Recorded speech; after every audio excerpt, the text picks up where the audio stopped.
అసలు friendship day ఎలా start అయింది?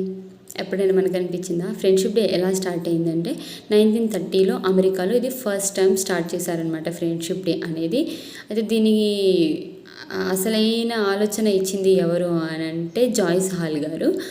ఈయన అసలైన ఉద్దేశం ఏంటి అని అంటే ఫ్రెండ్స్కి కూడా ఒక డే ఉండాలి, మన ఫ్రెండ్షిప్ని మన ఫ్రెండ్స్కి ఎక్స్ప్రెస్ చేయాలి, ఇంకా విషెస్ చేయాలి, గిఫ్ట్స్ ఇవ్వాలి, కార్డ్స్ ఇవ్వాలి అని ఈయన ఉద్దేశం అన్నమాట. అందుకే ఈయన ఆలోచన ఇచ్చారు. అయితే ఇంకా 1958లో ఫస్ట్ ఇంటర్నేషనల్ ఫ్రెండ్షిప్ డే జరిగింది. దీనిని యునైటెడ్ నేషన్స్ వాళ్ళు 2011లో గుర్తించి జూలై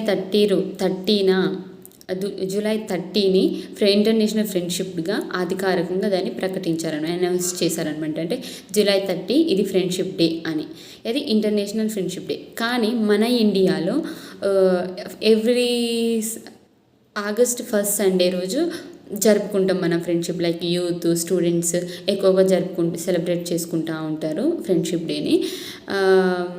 ఇంకా ఏంటి, మన ఫ్రెండ్షిప్ డే ఎలా ఉంటుంది, బ్యాండ్స్ కట్టుకోవడం, ఇంకా కార్డ్స్ ఇవ్వడం, లేకపోతే స్టేటస్లో పెట్టి ఫొటోస్ పెట్టి ఎప్పుడెప్పుడో ఫొటోస్ పెట్టి స్టేటస్లో పెట్టుకోవడం, ఇది కదా మన ఫ్రెండ్షిప్ సెలబ్రేషన్స్. ఇంకా బయటకు వెళ్ళడం, తిరగడం, గిఫ్ట్స్ ఇవ్వడం, ఇది కదా. Okay, thank you. మీరు ఫ్రెండ్షిప్ డే గురించి తెలుసుకున్నారు కాబట్టి ఒక లైక్ చేయండి, కామెంట్ చేయండి, సబ్స్క్రైబ్ చేయండి మన ఛానల్ని. ఓకేనా? Bye bye. Once again happy friendship day మీ అందరికీ.